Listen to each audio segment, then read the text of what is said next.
Então vamos lá para a continuação do nosso assunto, no capítulo 2, onde vamos conhecer um pouquinho sobre a Vênus de Willendorf, que está na página 26, a página 32, sexto ano.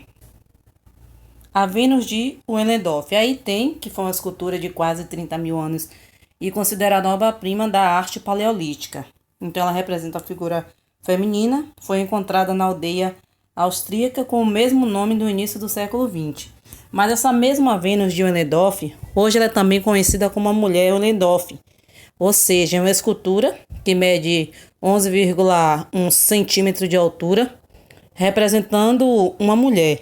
Então essa pequena escultura foi descoberta pelo arqueólogo Joseph Eisenbach em 8 de agosto de 1908.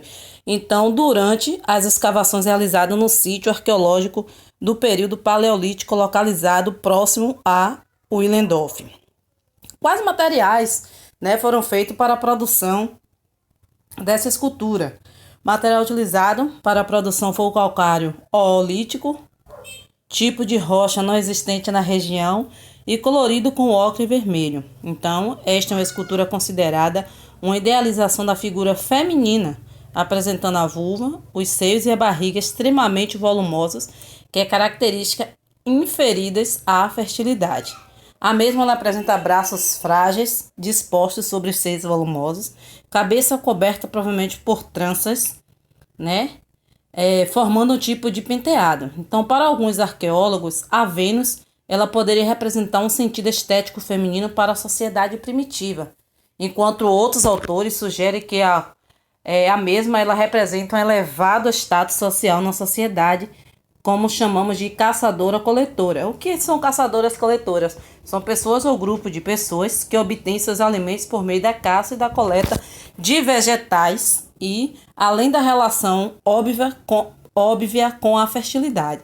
Então, a ausência dos pés também sugere que talvez pudesse ser trazida por alguém na forma de um amuleto, ou seja, é uma pequena estátua, como nós podemos estar observando aí, É uma pequena estátua e aonde os pés dela não estão esculpidos de forma que se mantenham em pé por si mesmo. Então, ou seja, seus pés, como a gente pode estar observando nessa imagem, ele é bem pequeno, E segundo os estudiosos, isso era porque em uma sociedade nômade, ou seja, os andantes, os viajantes, era mais importante e era mais viável carregar a pequena estátua com facilidade do que colocá-la em pé. Então, assim, nesse formato do amuleto, esse formato pequeno com os pés de uma estatueta pequena, tinha uma facilidade maior, para as pessoas que eram os andantes, os viajantes, estarem carregando essas estatuetas.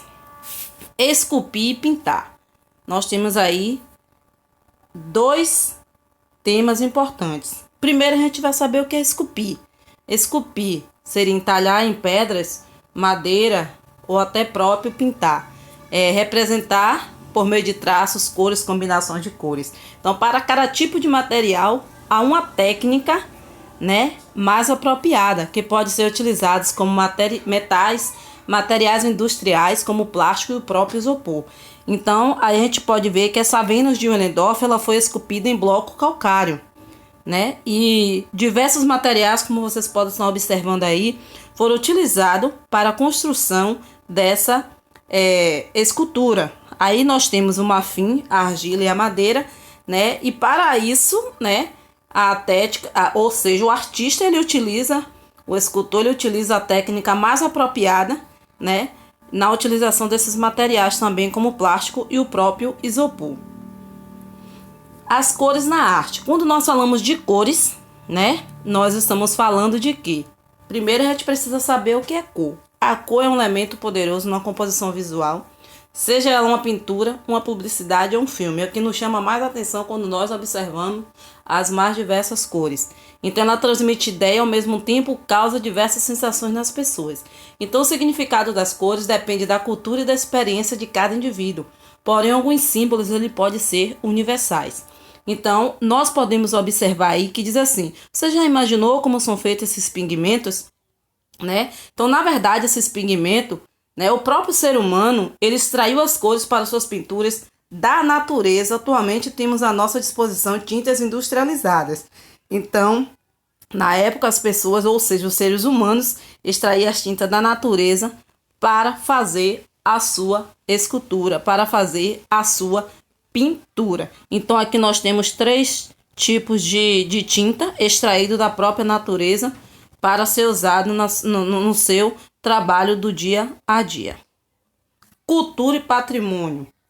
Aí nós temos 2 imagens. Uma é a Serra de Capivara, né, que é um patrimônio histórico, e temos aí os sítios arqueológicos brasileiros.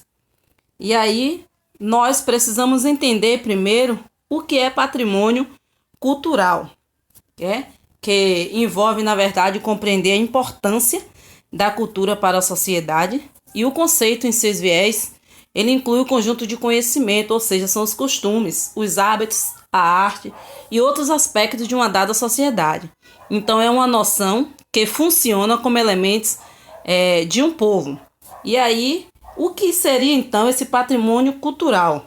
Seria tudo aquilo que possui importância histórica e cultural para um país ou uma pequena comunidade, como a arquitetura, as festas, as danças, músicas, as próprias manifestações populares, né? Nós temos aí a arte, a culinária, dentre outros, que a gente pode estar chamando de patrimônio cultural. E quando nós falamos de patrimônio cultural, nós precisamos entender, né, em como esses patrimônios eles são divididos. Nós temos aí, né, a divisão em patrimônio imaterial e patrimônio material. E aí a gente pode ver também que temos os patrimônios artísticos, né, onde reúne toda aquela parte de bens artísticos, a parte da natureza e tudo aquilo que se refere à nossa região. São os patrimônios históricos existentes dentro da nossa sociedade. Isso tudo vem lá do antepassado, mas a gente precisa saber o que são patrimônio imaterial, né? Ele abrange as expressões simbólicas e culturais de um povo, como as festas, as danças, as músicas, os saberes, forma de expressão, entre outros. E o material, que chamamos patrimônio material, ele diz respeito aos bens materiais, ou seja, são tangíveis de um povo. Então abrange os museus, os monumentos arquitetônicos, as igrejas, as bibliotecas, dentre outros movimentos ou patrimônios históricos, né? E aí a gente pode estar vendo que tudo isso aí, né, são as tradições, os saberes, as culturas de um determinado povo. Então, como vocês podem ver aqui, nessa Serra da Capivara, né, também chamamos de patrimônio histórico e precisa também desses cuidados, né? Então a gente precisa estar observando, né, cuidando desses patrimônio histórico que vem lá do passado, do antepassado, passando de geração em geração. Pinturas rupestres no Parque Nacional da Serra. Aí vocês podem ver que, na verdade, precisamos compreender a importância e preservação de patrimônios culturais. Precisamos também valorizar e preservar patrimônios culturais de diferentes povos e precisamos entender que esses patrimônios são de essenciais importâncias para os nossos dias atuais, porque nos dão, né, através, né, disso aí a gente pode estar conhecendo a história e tudo aquilo que envolve, né? Então precisamos estar relacionado com essa identidade, na qual representa uma importante fonte de pesquisa para os nossos dias atuais.